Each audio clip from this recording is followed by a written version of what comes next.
I, for one, do not support having SROs in schools at all. And I have a lot of reasons for that.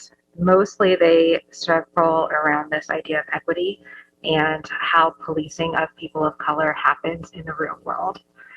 It's just a fact that people of color are arrested, charged, and imprisoned more than people who are not of color. And that includes our kids.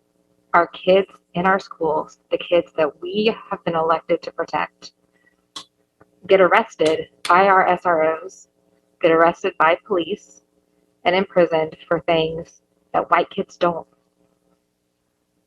That is happening in Evergreen, and we can't deny that. The more involvement with the system a child has, the worse they are going to be for the rest of their lives. The more likely they are to recidivate, the more likely they are to have more contact in the future with the system. So the first time we get a kid involved in the system, even if it's, in the Clark County juvenile justice system where they get to do diversion, it's still on their record. It still counts. They still go to jail sometimes. They still have to be involved with probation counselors. And that speaks loudly to how likely it is that we're going to see them again as an adult in the criminal justice system. We do not have control over an officer or a deputy who is an SRO. They're not picked by us. We don't get to interview them. We don't get to sit on that interview panel. We don't get to train them. They're not ours. They're the police's. I don't like the optic of having police officers in our schools and the lack of trust that shows that we have in our children. Why do we police schools? We don't police malls. We don't police bars. We don't police restaurants. Why do we pick schools to police?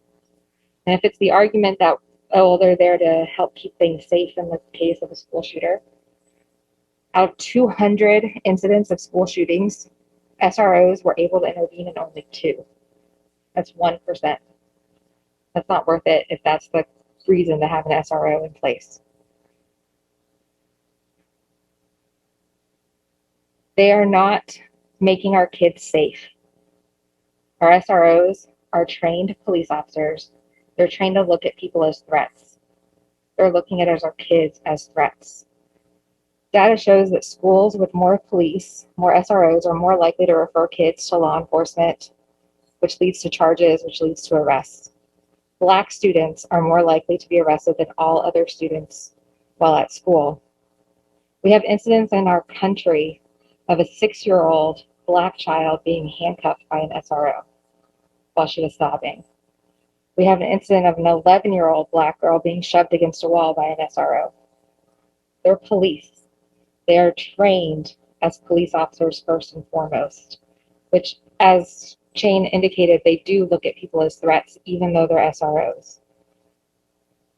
I would rather the money go to something that can actually, in my opinion, benefit our children, which is mental health counselors, support staff, for when children are there. We don't need a police officer in tactical uniforms with a gun on their hip or a taser being the one to comfort a child when they're in a stressed out moment. If we had more mental health counselors available, more support staff available in those situations.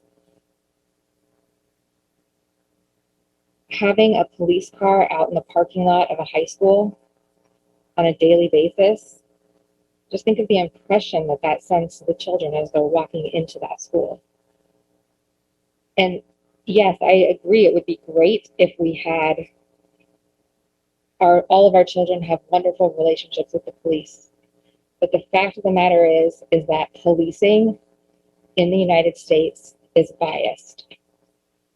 And something has to change systemically, significantly, in order for that to change for our kids in our schools.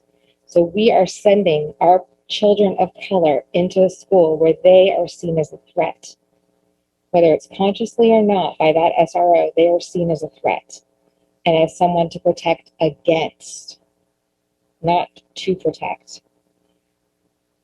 And these are the reasons why I do not support having SROs in our schools at this time.